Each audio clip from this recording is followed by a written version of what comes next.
Il y a longtemps, après un naufrage, deux marins de Bretagne abordent une île déserte. Le lendemain matin, il y en a un qui prend un marteau, des clous, une scie, et il descend sur la grève. Il ramasse du bois fleuté et il se met à construire quelque chose. Son copain le voit faire, il le rejoint, il le regarde puis il dit « Mais qu'est-ce que tu construis là, qu'est-ce que tu fais ?»« Bah, tu vois bien, lui dit l'autre, je construis un bistrot. » Oui, c'est important en Bretagne, pour un marin, d'avoir un bistrot qui l'attend au quai. Un port en Bretagne où il n'y aurait pas de bistrot, ça serait un peu comme une cathédrale sans piliers, quoi. Oui, le rapprochement n'est pas anodin, parce que qui dit pilier de cathédrale, pilier de bistrot. Un jour, deux habitués du bistrot de port sont là, accoudés aux zinc, en train de parler des avantages respectifs de leur femme. Qui dit le premier? Moi, ma femme, elle est géniale, super, c'est la meilleure de toutes les femmes.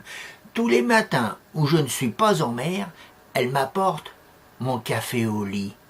Oh, qui dit le deuxième, la mienne, elle fait mieux que ça, elle est géniale. Ah non, non, non, la mienne, c'est la meilleure. Tous les matins où je ne suis pas en mer, elle m'apporte mon lit au café. Ouais.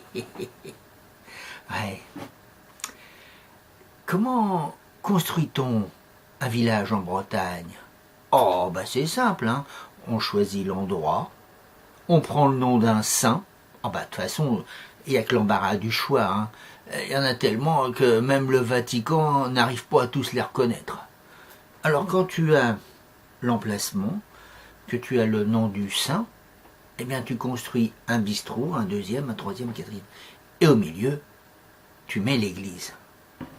Bah ouais, et ils sont pas bêtes, et les curés en Bretagne. Ils se sont dit, bah si tu veux du monde, le mieux c'est de mettre l'église au milieu des bistrots. Oui, oui, oui, oui, oui, oui. Je sais, il y en a qui vont encore me dire, non mais c'est du n'importe quoi, quoi. Où c'est que t'as été chercher ça, là? Qu'est-ce que t'inventes? L'église au milieu des bistrots? Non. Eh, écoutez, c'est simple, hein. Nous en Bretagne, nos bistrots, ils étaient là bien avant la naissance du christianisme. Et d'ailleurs, moi je me rappelle, le père Stéphane me disait toujours, écoute, il y en a toujours qui s'interrogent, enfin surtout des Français, sur le sens du mot dolmen, comme quoi ça serait un truc funéraire, une table rituelle, enfin un truc de religion ésotérique. Non, non, non, non, non. Dolmen vient de Deota Men, pierre. Le dolmen, c'est une table de bistrot en plein air. Et d'ailleurs, ajoutait-il, à Locmayaker, il y a le plus grand bistrot du monde. Avec une table, tu mets 500 personnes tout autour. Ouais. Ah, ils sont beaux nos petits bistrots, et nos caboulots, nos estaminets, nos tavernes, avec leurs enseignes. Ouais, qui t'accrochent. Là, tu as à l'abri de la jetée, au mouillage des canaux, au repos des matelots. Ah ouais, ouais, ils sont beaux nos petits bistrots. Ah puis en général, ils font pas de bistrot, hein. Non, non, non. Tenez, le bistrot quincaillerie, ouais, de Jeff. Ouais. Un jour, la vieille Mélanie vient pour lui acheter des prises de courant. Alors lui, il lui demande, attends, tu veux des mâles ou des femelles? Oh, bah qu'a dit la vieille Mélanie, j'en ai rien à foutre, moi. C'est pas pour faire de l'élevage.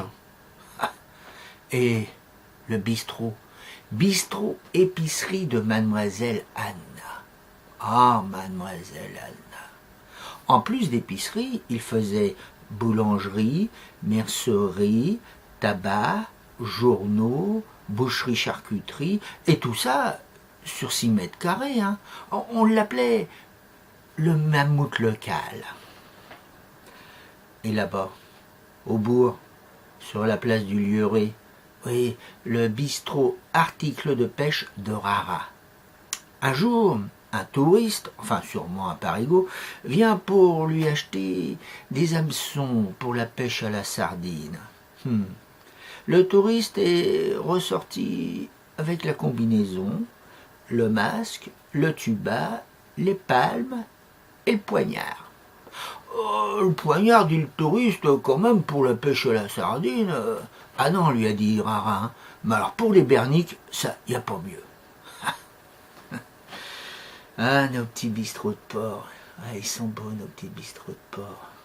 Et généralement, ils sont au fond des baies. Hein. Et généralement, alors pour y accéder, il faut passer par le bourg. Ouais, et tu montes et tu redescends, quoi. Et puis là, de chaque côté, bah, tu as de bâbord à tribord et de tribord à bâbord. Et tu as de repos de la montée et au repos de la descente. Alors, un coup tu vas à bâbord, un coup tu vas à tribord. Ouais, on appelle ça en langage maritime tirer une bordée. Et comme ça, t'es sûr d'arriver au bourg, enfin oui, d'arriver quoi.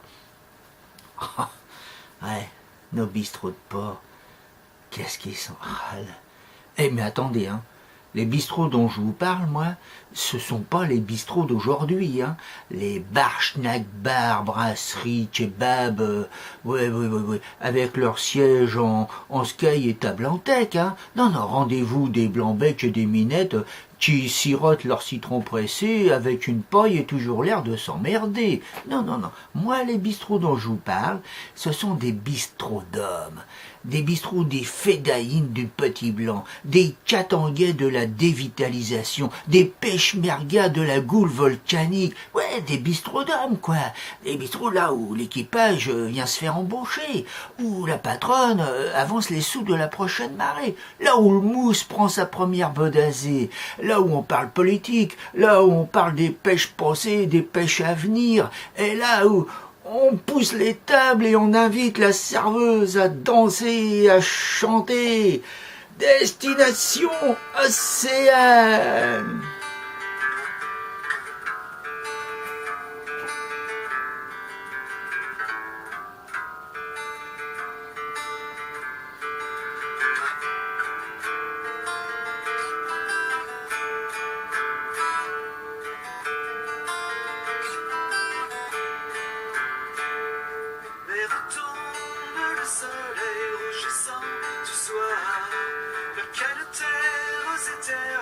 Accueillante d'espoir, quel est donc ce Finistère, pays du vent de roi, qui hante tous nos rêves et nous laisse sans devoir.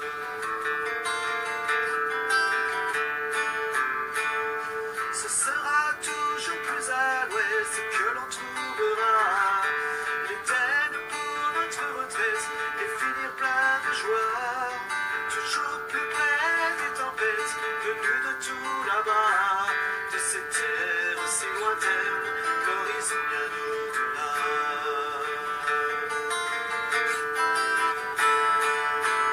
Nos yeux se portent, nos yeux regardent, ils nous transportent, destination Océane. Nos yeux se portent vers la Bretagne, pays d'Armor, aux légendes océanes.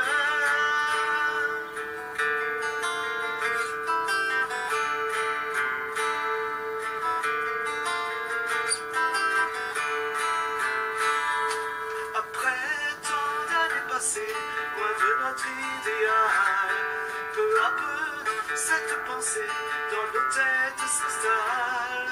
Une évidence, une vérité, notre futur voyage. Pas de retour, juste un aller vers nos nouveaux paysages.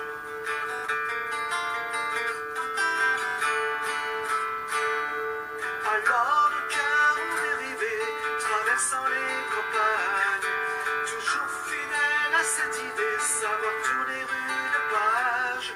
À contre-vent nous sommes arrivés,